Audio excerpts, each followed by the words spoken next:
여호수아 2장 11절 12절 말씀을 봉독해 드리겠습니다. 우리가 듣자 곧 마음이 녹았고 너희로 말미암아 사람이 정신을 잃었나니 너희 하나님 여호와는 위로는 하늘에서도 아래로는 땅에서도 하나님이시니라.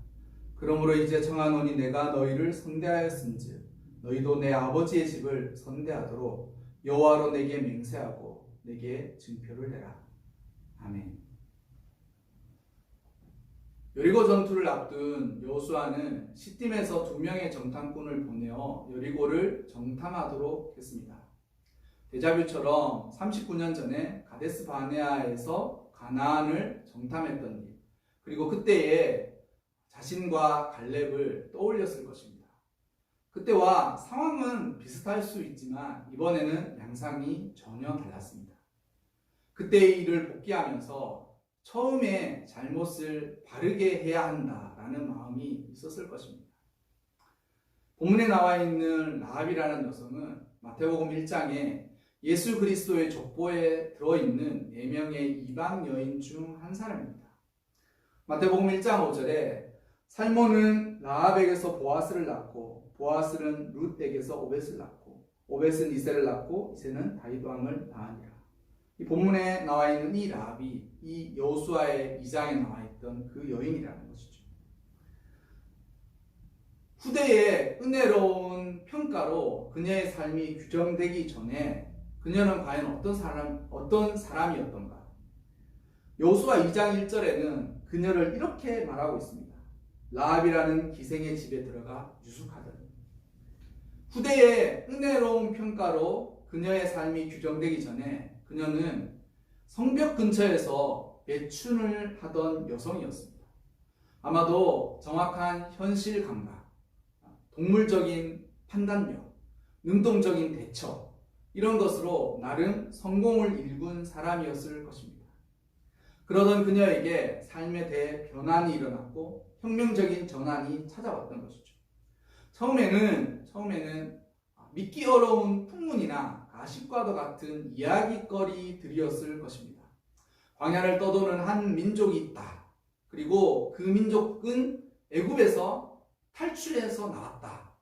그리고 그들이 광야에서 하늘에서 떡이 내려와서 그들이 먹고 살고 있다. 라는 이런 이해할 수 없는 풍문들, 그리고 어떤 미친 소리들이 처음에는 그냥 흘려들었었지만 어느 순간 그러한 풍문과 가십들의 진위가 밝혀지고 더 이상 부인할 수 없는 사실들로 밝혀지자 그녀는 도리어 자신이 삶의 기로에 서게 된 것입니다.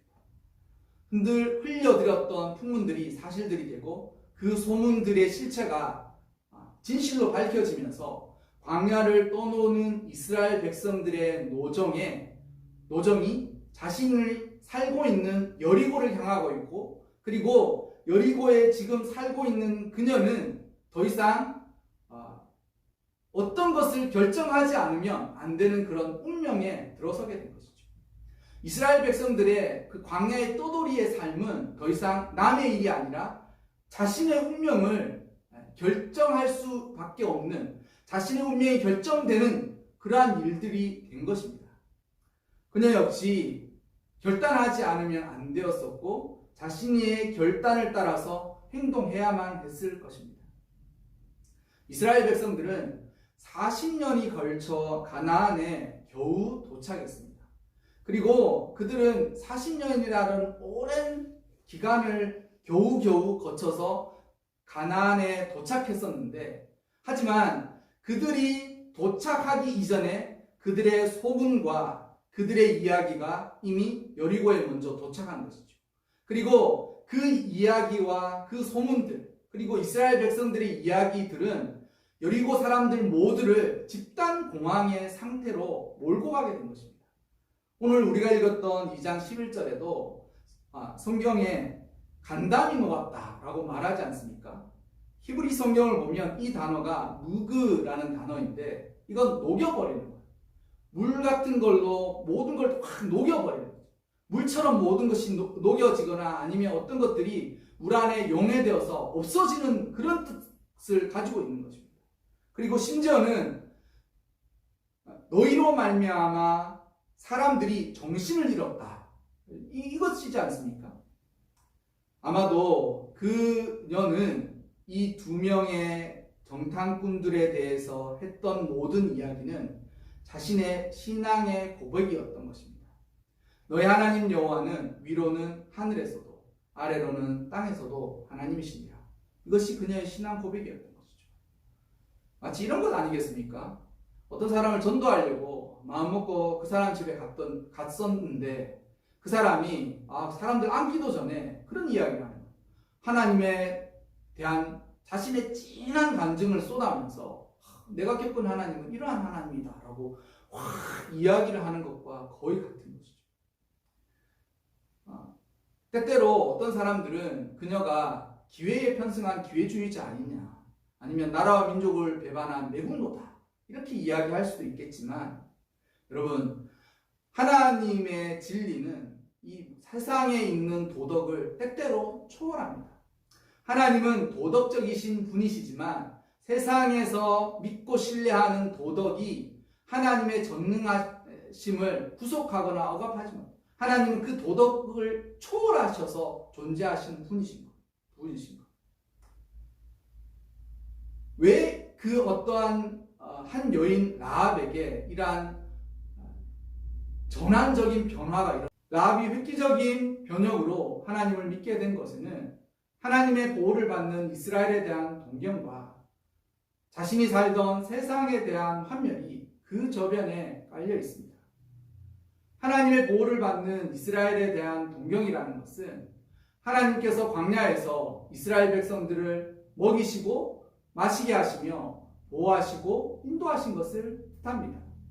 자신이 살았던 세상에서는 자기가 수고하지 않으면 먹을 수 없고, 자신이 애쓰지 않으면 마실 수 없고, 자신이 스스로를 지키고 보호하지 않으면 아무도 자기를 지켜주지 않는 세상이었는데, 하나님은 이스라엘 백성들을 광야에서도 먹게 하시고 광야에서도 마시게 하시며 보이지 않는 그 길을 인도해 내신다는 것이었습니다.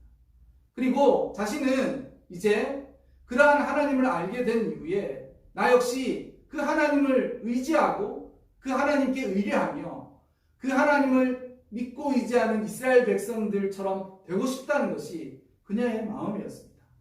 그리고 자신이 살던 세상에 대한 환멸이라는 것은, 이것은 단지 싫다, 마음에 들지 않는다, 이것이 아니라 그동안은 다른 방법이 없어서 어쩔 수 없었지만 새로운 세상이 열리고 난 이후에 자신이 과거에 살았던 자신의 삶을 더 이상 지속하거나 유지하고 싶지 않다라는 강력한 의지를 뜻하는 것입니다. 그녀는 마음으로 루비콘 강을 건넌 것이에요. 마음으로 결심하고 돌아올 수 없는 그 강을 건너갔습니다. 그리고 그 강을 건너는 대가가 무엇이고, 그리고 자신이 정한 결심에 대한 진실성을 자신의 행동으로 스스로 증명한 것이죠. 여리고성이 무너지기 이전이었지만 그녀의 마음속에 있던 여리고성은 이미 다 무너졌습니다. 그리고 자신이 믿고 살던 여리고성을 다 무너뜨린 이후에 그녀는 믿음의 새로운 집을 세워가기 시작한 것이죠. 이것이 곧 회심과 믿음입니다. 하나님을 믿고 하나님을 믿는 믿음으로 자신의 삶과 그리고 자신의 삶의 목표를 새롭게 정렬시킨 것입니다. 하나님을 믿는 사람들이 자신의 삶의 새로운 목표와 방향을 향해서 자신의 삶을 정렬시키는 것이 곧 믿음이고 회심이지 않습니까? 고린도후서 5장 17절에 이전 것은 지나갔으니 보라 새 것이 되었더라. 그녀는 새 것이 되온 것입니다. 새로운 하나님을 만나기 이전에 그녀는 여리고에서 살아보려고 발버둥 치면서 살았을 것입니다.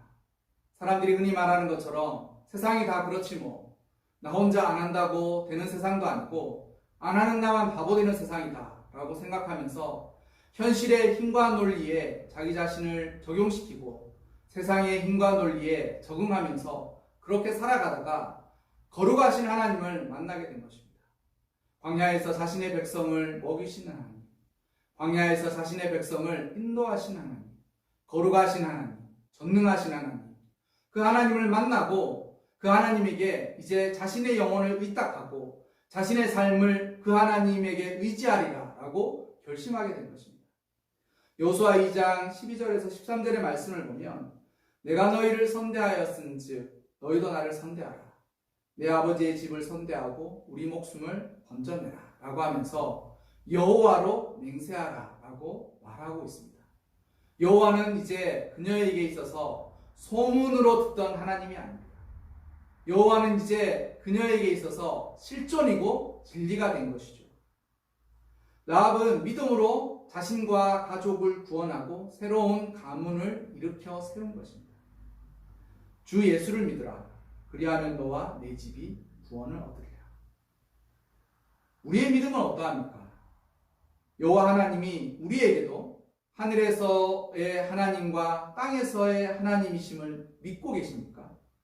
그리고 그는 은혜로우셔서 그에게 자신을 의탁하고 그에게 자신의 영혼을 맡기고자 하는 사람이 누구든지 그가 창녀였던 그가 어떠한 인생을 살았든지 간에 자신의 백성으로 맞아주시는 분이심을 믿고 계십니까? 아니면 세상에서 믿음으로만 어떻게 살 수 있나 라고 생각하면서 세상의 힘과 논리에 자기 자신을 우겨 맞추면서 그것을 능력인 것처럼 포장하고 그것이 세상에서 살아남는 지혜인 것처럼 착각하면서 살아가고 있지는 않습니까? 여러분, 누구든지 하나님을 진실되이 알고 하나님을 진실되이 믿으면서 살아가는 자에게는 하나님이 하늘에서도 땅에서도 하나님이 되어 주실 것입니다.